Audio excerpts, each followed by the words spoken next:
For 65 years, the Soviet government maintained that a compelling natural force killed the 9 hikers at Dyatlov Pass. What they failed to mention, erased from every public record, was the specific nature of that force, and the brutal secret they were desperate to bury alongside Igor Dyatlov and his team.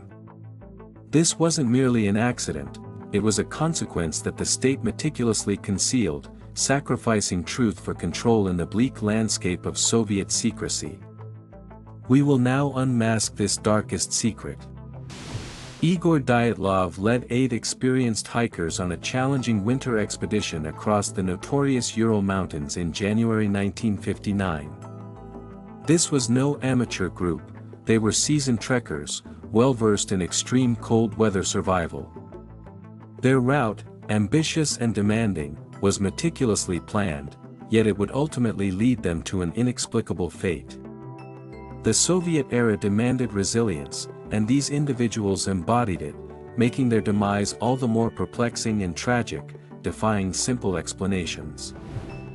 The journey began with optimism, yet the political climate of 1959's Soviet Union cast a long, chilling shadow over everything.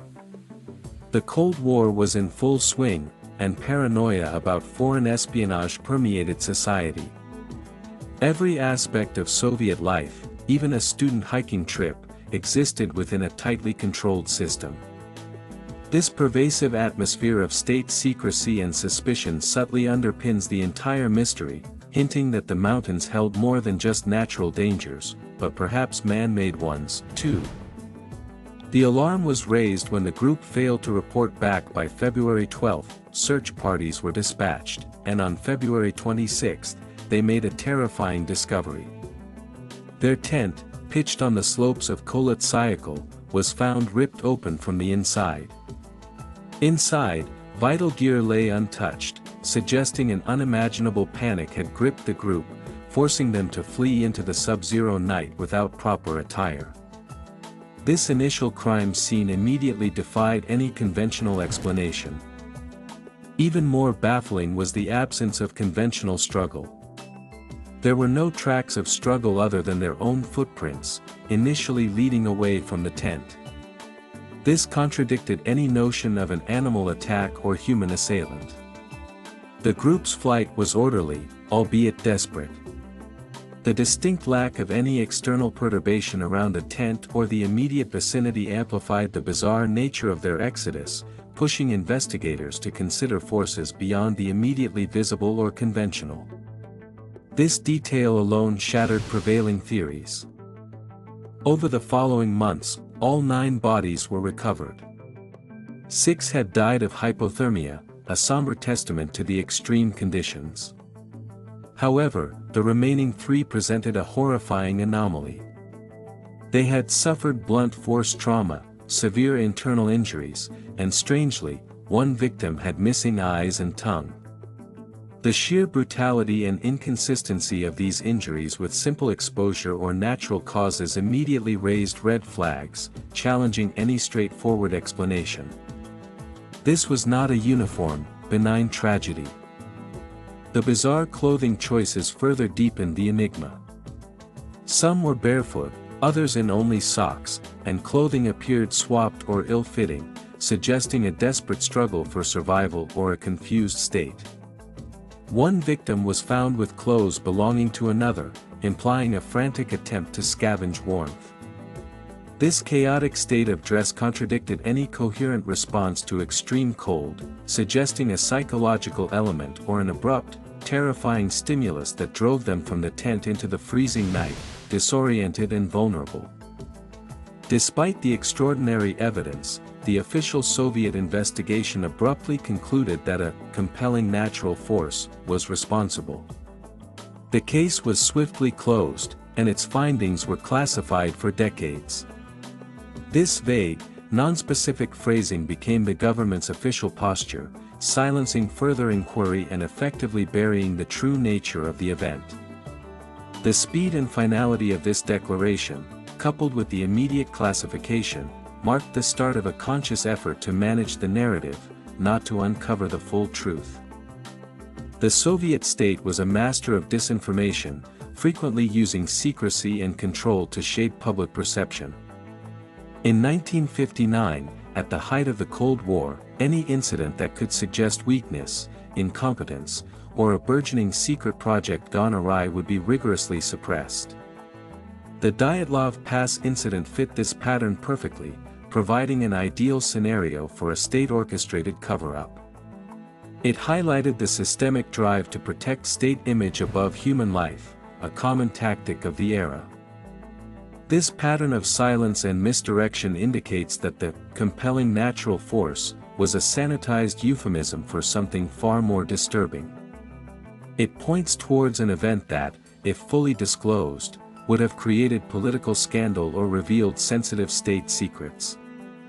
The true crime was not just a tragic loss of life, but the deliberate act of obfuscation, sacrificing the truth to preserve the facade of an infallible Soviet government. This cover-up itself became part of the larger, insidious machinery of the state. What then was this darkest secret? The specific nature of some injuries, particularly the blunt force trauma without external wounds, has long baffled forensic experts. It suggests a powerful, invisible force, or an event that compressed their bodies without leaving conventional marks. The missing eyes and tongue on one victim, initially attributed to scavengers, could also point towards a more sinister and deliberate cause, or a consequence of extreme external pressure, possibly from an explosion or impact. This evidence is a crucial missing link.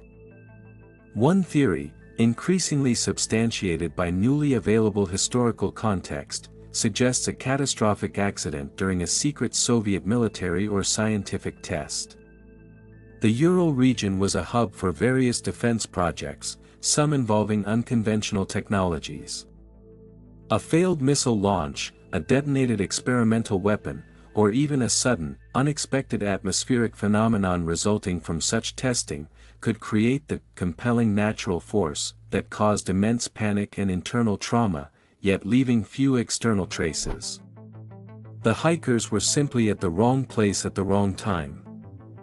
The hikers' proximity to known, yet undisclosed, military zones makes this scenario frighteningly plausible.